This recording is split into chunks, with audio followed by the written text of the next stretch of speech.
I was reading this book called A Billion Wicked Thoughts that was written by a bunch of engineers at Google, and they were looking at billions of Google searches. And you know, there's no shortage of pornography on the internet, and there's much less by proportion than there was when the internet was first invented. And it's so interesting because it actually turned out that one of the things that drove the development of the internet and the technology was the proclivity of young men to search out sexually provocative images. That was what was at the forefront of the development of the net. It's extraordinarily interesting.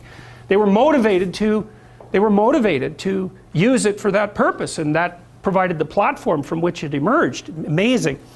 Anyways, the Google engineers looked at pornographic search processes and then segregated male searches from female searches, and what they found was that the males searched out images. Surprise, surprise, no one considers that, you know, particularly interesting, but the females searched out literary representations of pornography. It was written.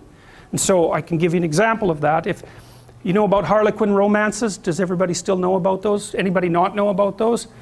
Okay, well, they're mass market romances, and of a very stereotypical type. And the original ones were pretty harmless in terms of no violence and no real sexual content. But that was 40 years ago, and they've differentiated tremendously, and now there's hardcore Harlequin romances, and with particularly garish covers, and then there's the old, you know, more tame, basic, sexless and aggressionless romances where everything is implied and not explicit, but the explicit ones exist. So they did a plot analysis of the typical pornographic female fantasy. Well, and it's so comical because engineers did this, and social scientists would never do this because they'd be probably too concerned about the ethics of it or some damn thing. But engineers, you know, they'll just plow ahead with no concern whatsoever for such things, and they actually discover things that way. And so they discovered the basic plot of the female pornographic literary product. And they identified, so basically what happened was that a innocent, well-meaning, and attractive young woman encounters a male who's a bit of a monster. And the monster, there's 5 types of classic male monster. For all you males who want to know, this is what you can become.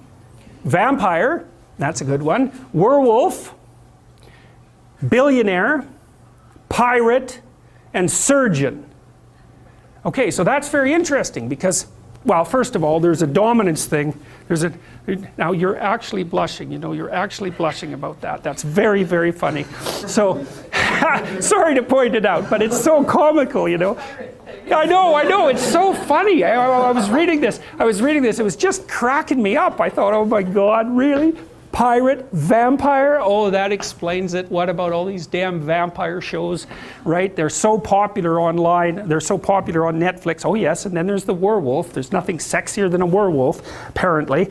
But I mean, so there's predatory dominance that's implicit in that, right? With the billionaire, it's more abstract, but clearly that's an indication of very high success in the male dominance hierarchy. So, but there's this desire for aggression that's in that, a real aggression. Right, and it's not surprising to me at all. It makes perfect sense. But the basic plot is that the woman encounters this mysterious and aggressive male and tames him. That's the female hero myth, as far as I can tell. It's Beauty and the Beast.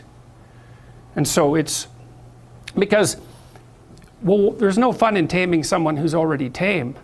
And what makes you think you really want someone who's tame anyways? There's no interest in that. Plus, when chaos manifests itself, what makes you think that someone tame is going to be good for anything? And it's a real question. And so that aggression is absolutely vital. It's absolutely necessary. But because it's incredibly dangerous, which of course it is, it has to be civilized.